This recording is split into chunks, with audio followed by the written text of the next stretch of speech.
다니엘서 6장 1절부터 15절까지 교독하겠습니다. 다니엘서 6장 1절부터 15절. 6장 1절부터 교독하겠습니다.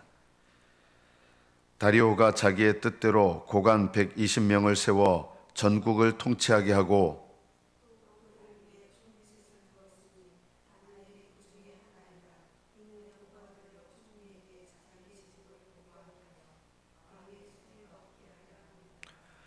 다니엘은 마음이 민첩하여 총리들과 고관들 위에 뛰어나므로 왕이 그를 세워 전국을 다스리게 하고자 한지라.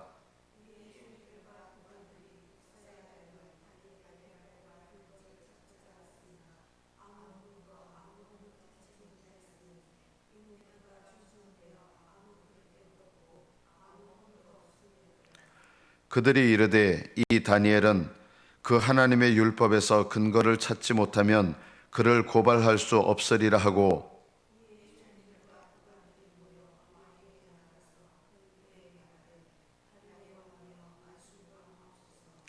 나라의 모든 총리와 지사와 총독과 법관과 관원이 의논하고 왕에게 한 법률을 세우며 한 금령을 정하실 것을 구하나이다.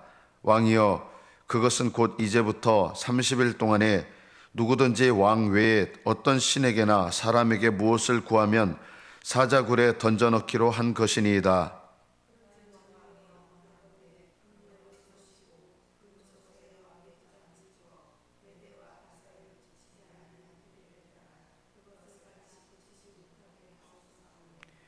이에 다리오 왕이 조서에 왕의 도장을 찍어 금령을 내니라.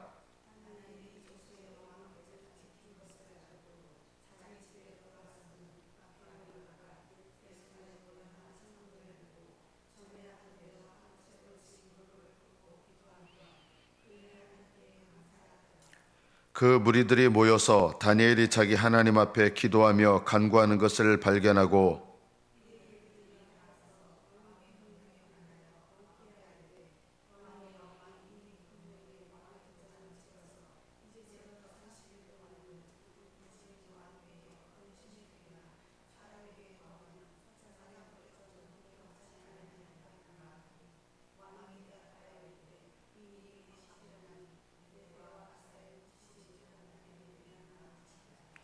그들이 왕 앞에서 말하여 이르되, 왕이여, 사로잡혀온 유다 자손 중에 다니엘이 왕과 왕의 도장이 찍힌 금령을 존중하지 아니하고 하루 3번씩 기도하나이다 하니,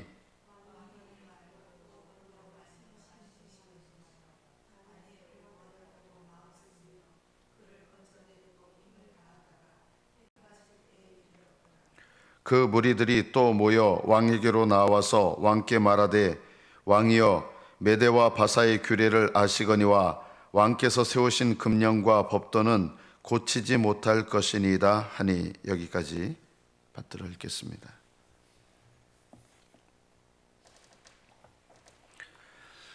바벨론이 멸망하고 이 바벨론을 멸망시킨 나라가 어느 나라냐면 메대 바사 두 연합국입니다. 바사라는 나라는 우리가 페르시아로 알고 있는 그 나라를 말합니다.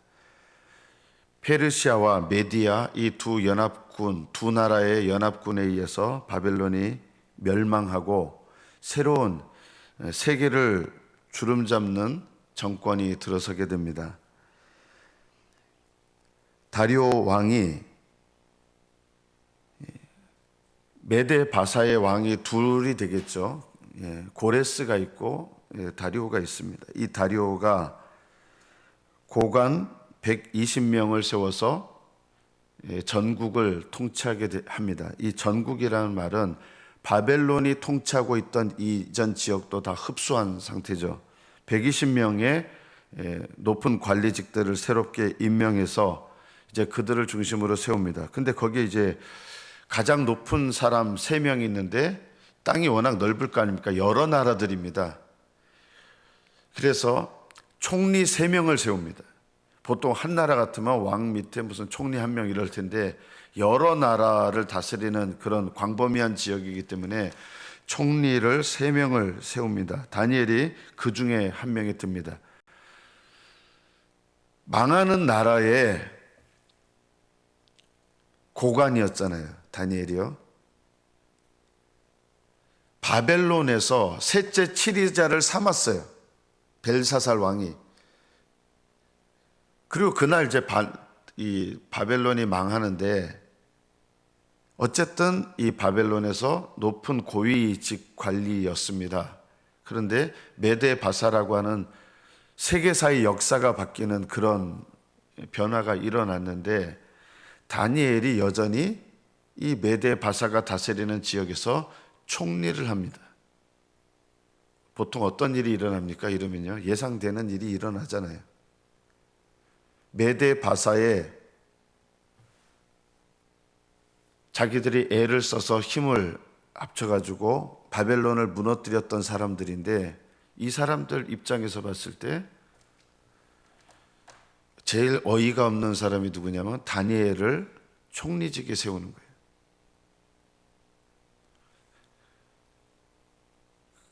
당연히 이 다니엘이라는 사람에 대해서 적대감을 갖죠, 인간적으로 보면요. 근데 이 다니엘이 마음이 민첩하다 그랬습니다. 3절에 보면 마음이 민첩하다. 원문 그대로 번역을 하면 영으로 탁월하다, 영적으로 탁월하다예요. 마음이 민첩하다라는 말의 원래 뜻은 영적으로 탁월하다. 영적으로 탁월하다는 게 뭐냐면, 하나님 앞에서 믿음으로 올바르게 살면요, 믿지 않는 사람들보다 뛰어날 수밖에 없어야 되는 거예요. 예수님을 믿는 사람들이 믿지 않는 사람들보다 도덕이 못하다? 그건요, 잘못 믿고 있는 거예요. 하나님 앞에 내가 믿음으로 사는데 불신자보다 더 부도덕하다? 그럴 수가 없죠. 하나님 앞에 믿음으로 사는 사람은 불신자들의 양심의 기준보다 더 뛰어나야 되는 거예요.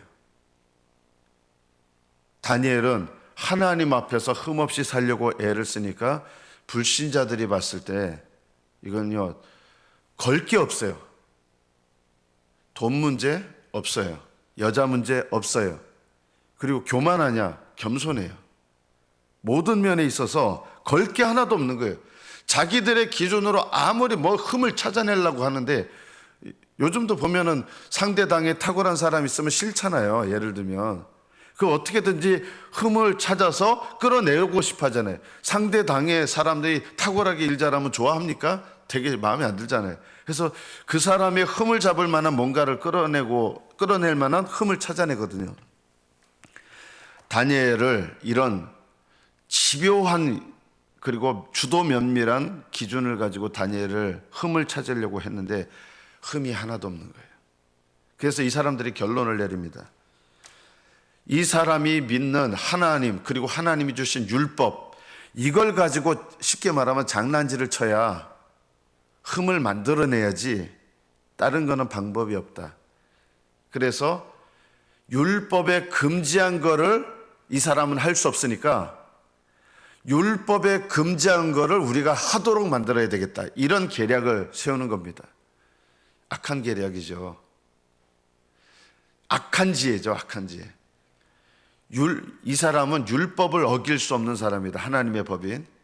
그래서 율법을 어길 수 없으니까 하나님 뜻대로 살면, 우상숭배하라 그러면 우상숭배하는 거를 할 수가 없는 게, 율법을 따르는 사람은 우상숭배를 할 수 없잖아요.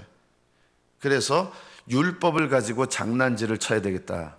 그게 뭐냐면, 이제 30일 동안 이제 새로운 왕권이 세워졌잖아요. 그러면 제일 왕이 힘든 게 뭐냐면 왕권을 강화시키는 일을 해야 됩니다. 이게 대단히 중요한 일이죠. 세종대왕이 성군이 될 수 있었던 이유는요, 그 아버지가 폭군이었기 때문입니다. 무슨 말이냐면, 세종대왕의 아버지가 수많은 정적들을 엄청나게 제거하면서 나라가 왕권 중심이 강화된 거예요. 그러니까 세종대왕은 그 아버지가 강화시켜 놓은 피비린내 나는 살육을 통해서 강화시켜 놓은 그 평안한 나라에서 이 덕스러운 정치를 하게 된 거예요. 만약에 세종대왕이 아버지가 그런 것을, 제가 그거 두둔하는 거 아니에요? 아버지가 그렇게 왕권 강화를 안 해놨으면 세종대왕이 나올 수 있었느냐? 세종대왕이 못 나옵니다. 그래서 태종은, 세종의 아버지인 태종은 왕권 강화에 그렇게 힘을 기울였던 것입니다. 나라가 처음 세워질 때 이게 왕권이 제대로 세워지질 않거든요.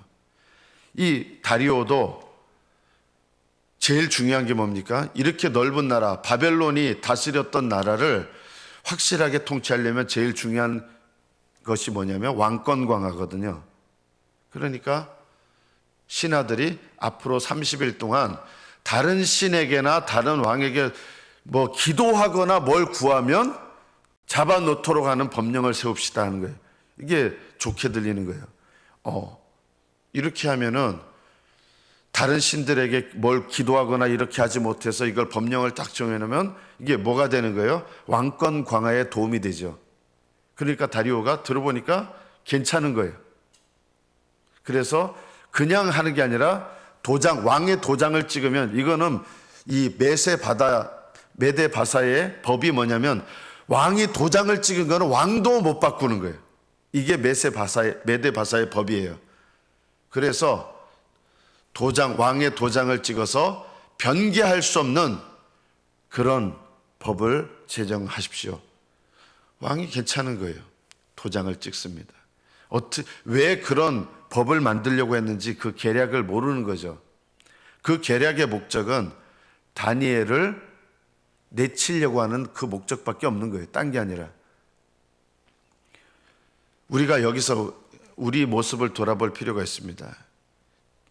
다니엘의 정적들은요, 이렇게 해도 다니엘이 문 열고 하루 3번씩 하나님께 감사하고 기도하는 거 다 알아요. 이 사람은 자기가 목숨을 잃어버려도 이거를 중지하지 않을 사람이다. 이거를 아는 거예요. 실제로 다니엘은 그랬습니다. 여러분 같으면 어떻게 했을 것 같습니까? 앞으로 30일 동안 하면 문을 닫고 기도도 속으로 기도하십시오. 여러분이 다니엘 옆에 있었으면 뭐라고 권면했을 것 같아요? 30일만 기도하고 싶으면 속으로 기도하세요. 침묵으로. 이렇게 했을 거 아닙니까? 안 그랬을까요? 여러분 자신은 어떻게 했을 것 같아요? 다니엘처럼 했을까요? 30일 동안은 이거는 못 바꾼다. 그러면 30일 동안은 침묵으로 기도하자. 속으로 기도하자. 문을 닫고 기도하자. 이렇게 했을 거예요. 거의 대부분 그래요.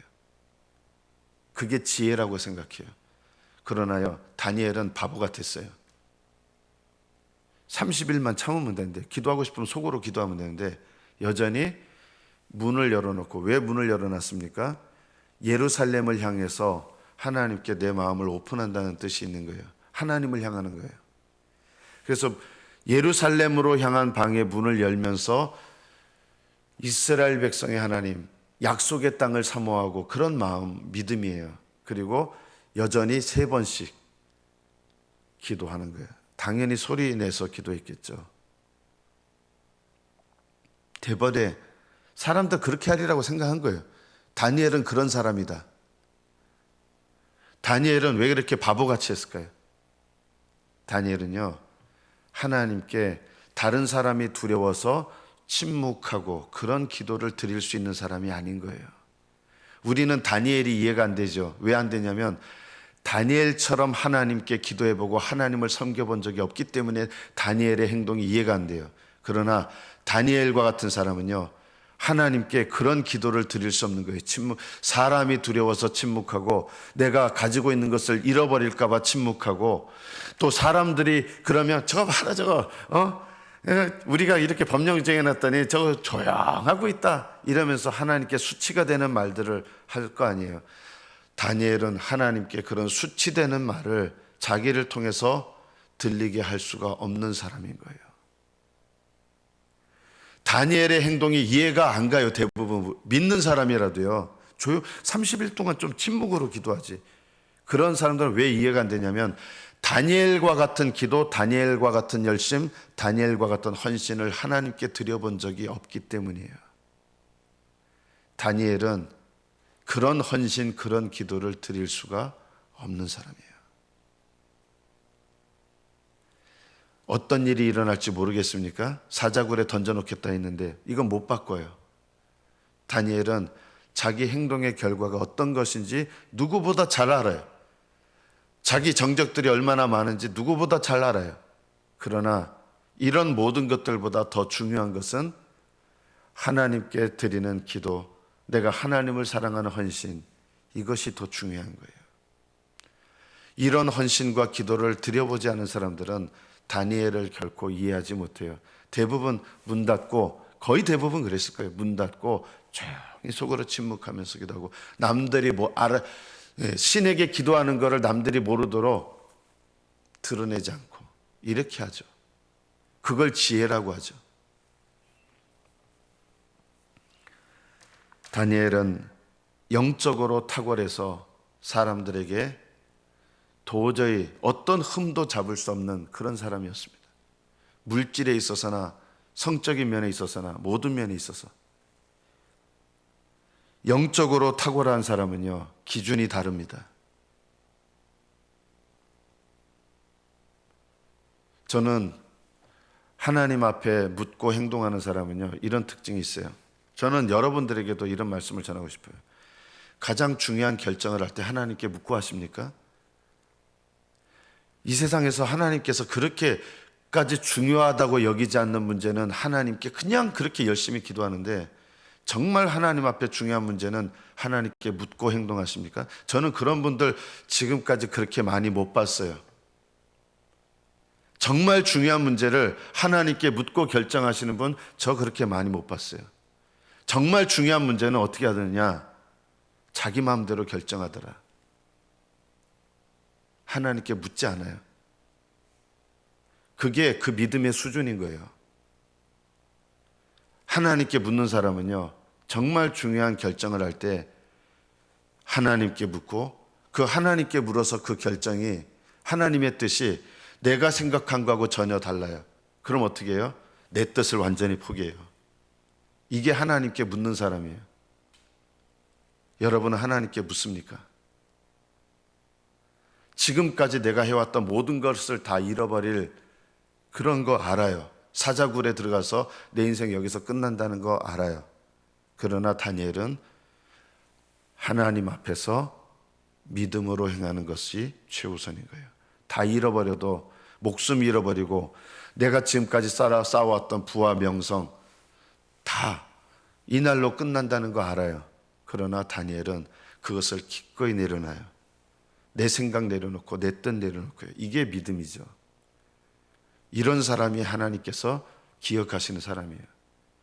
대부분 권면한다고 하는데 어떤 권면하는지 아십니까? 야, 조용히 해. 30일 동안 너 조용히 해.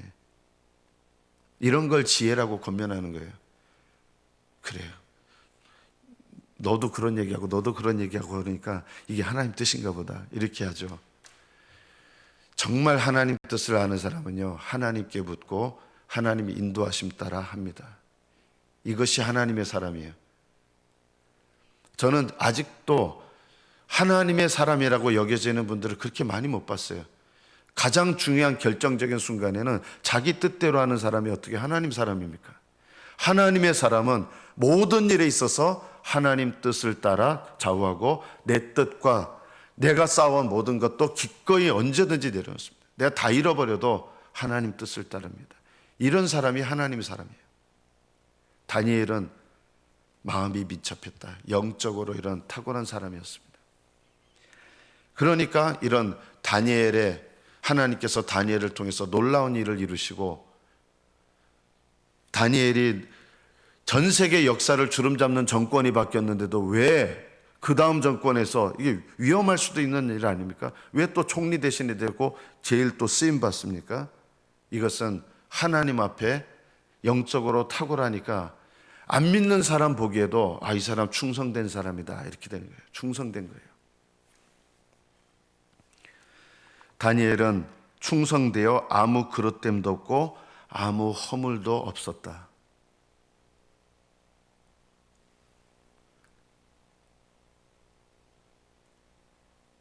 이것이 우리가 기억해야 될 것입니다. 그리스도인은요, 불신자들에게 허물이 보여져서는 안 됩니다. 교회는 어떤 죄인도 들어올 수 있고 어떤 큰 죄도 용서받을 수 있는 곳이지만, 교회는 죄를 용납하고 죄를 무조건 덮는 곳은 아닙니다. 예수님은 죄를 무조건 덮으신 법이 한 번도 없으셨습니다. 그러나 어떤 큰 죄인도 죄를 회개할 때는 주님은 아무리 큰 죄도 용서하셨습니다. 왜냐하면 주님의 십자가의 은혜가 있기 때문이죠. 우리는 이것을 구별할 줄 알아야 됩니다. 우리는 어떤 큰 죄인도 진심으로 회개하면 우리는 주님께서 용서하셨는데 용서해야 됩니다. 그러나 죄를 용서하는 것과 죄를 덮는 것하고는 전혀 다릅니다. 교회는요, 죄를 그냥 덮으면 교회가 썩어버립니다. 그것은 사랑이 아닙니다. 교회는, 정말 사랑은 죄를 올바르게 드러내고 죄를 회개하면 어떤 큰 죄도 용서할 수 있는 곳이라야 참된 교회입니다. 교회가 죄를 무조건 덮으면 세상보다 못한 곳이 되지 않습니까? 요즘 세상 나라 사람 정치인들도 얼마나 정직하려고 합니까? 옛날 같지 않잖아요. 예수님 믿는 사람은 더 탁월해야죠. 우리가 다니엘에게서 배워야 될 게 이겁니다. 믿는 사람은요, 도덕적으로도 탁월해야 되고 일하는 것도 탁월해야 되고 성실해야 되고 충성돼야 됩니다. 누가 충성된 자입니까? 충성된 건요, 열심히 한다고 충성이 아니에요. 충성된 사람은 항상 하나님을 높입니다. 하나님 이름을 높입니다. 그리고 충성된 사람은 그 조직을 세웁니다. 왜 다니엘을 썼을까요? 다리오 왕이요. 이방인인데. 다리오 왕이 다니엘을 쓴 이유는요, 다니엘은 자기가 총리를 맡잖아요. 그러면 그 총리로 자기를 발탁한 다리오 왕이 탁월하도록 하는 거예요. 죄를 짓는 사람은 아니에요. 이것이 충성입니다. 바벨론의 왕들, 느부갓네살 왕도 다니엘을 탁월하게 썼습니다. 왜냐하면 올바른 믿음의 일을 하면 그 사람을 세운 사람을 올바르게 세울 줄 알기 때문입니다. 다리오 왕이 이런 충성됨을 보기 때문에 다니엘을 이 전국을 통치하는 총리 셋 중에 하나로 세웠는데 제일 민첩했다 그랬어요. 제일 뛰어났습니다. 참된 믿음은 세상 일도요, 민첩하게 하는 것입니다. 직장에서 대충대충 하시는 분들이 믿음 생활 잘할 수 있냐? 그럴 수가 없죠. 믿음 생활을 잘하면 직장 생활도 올바르게 합니다. 안 믿는 사람들과의 관계에서도 그들에게 칭찬을 받아야 마땅합니다. 다니엘은 이 사람은 흠을 찾을 수 없다. 미워하는 거예요. 그렇다고 해서 그 사람들이 이 다니엘을 좋아하느냐? 좋아하지 않아요. 적대감을 계속 가져요. 그런데 흠을 찾을 수가 없는 거예요. 10절의 말씀을 보면 다니엘이 이 조서에 왕의 도장이 찍힌 것을 알고도, 어떤 일이 일어날지 다 예상이 되죠. 알고도 자기 집에 돌아가서는 윗방에 올라가, 기도의 방이죠. 윗방에 올라가 예루살렘으로 향한 창문을 열고 전에 하던 대로 그 다음에 하루 3번씩 무릎을 꿇고 기도했습니다. 그리고 어떤 기도를 드립니까? 하나님께 감사했습니다. 이런 기도를 드릴 것 같잖아요. 보통 제가 하나님을 위해서 어떻게 살아왔는데 제가 하나님 이런 공경에 빠지도록 허락하십니까? 제가 하나님을 위해서 어떻게 살아왔는데 제가 이런 어려운 일을 당해야 됩니까? 이런 불평의 말을 전혀 안 합니다. 다니엘은요, 억울한 상황이잖아요. 억울한 상황이고 자기가 얼마나 충성됐는데요. 그런데 불평과 불만이 없었어요. 다니엘을 보면요. 또 뭐가 없었습니까? 하나님께 원망하는 기도도 없어요. 하나님, 제가 하나님을 위해서 이렇게 어떻게 살아왔는지 아시면서 왜 제가 이런 일을 겪어야 됩니까? 라고 이런 기도도 안 드려요. 어떤 기도를 드렸어요? 문을 열고 하나님께 감사였더라.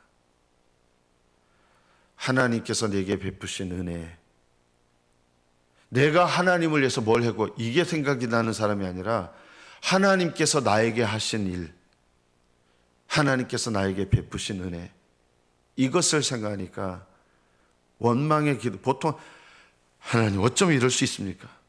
제가 하나님을 위해서 어떻게 섬겨왔는데, 우리는 보통 생색내고 자기 자랑하고요. 다니엘은 이렇게 충성되게 하나님 섬기면서 자기 자랑하는 모습이 없잖아요. 생색내는 거 없잖아요. 하나님 왜 제가 이런 일을 겪어야 됩니까? 하는 원망도 없어요. 이것이 바로 하나님께서 기뻐하시는 다니엘의 믿음입니다. 감사했습니다. 여전히 모든 일에 감사했습니다. 지금 상황 속에서도 감사가 나옵니까? 다니엘은 감사가 나왔습니다. 죽을 수 있는 거 압니다. 그러나 다니엘은 감사했습니다. 하나님 뜻대로 살아왔고, 지금 죽는다 해도 하나님 뜻대로, 뜻 안에서 죽는 것이고, 내가 모든 것을 잃어버린다 해도 제가 하나님의 뜻대로 살게 하신 것을 감사합니다 하면서,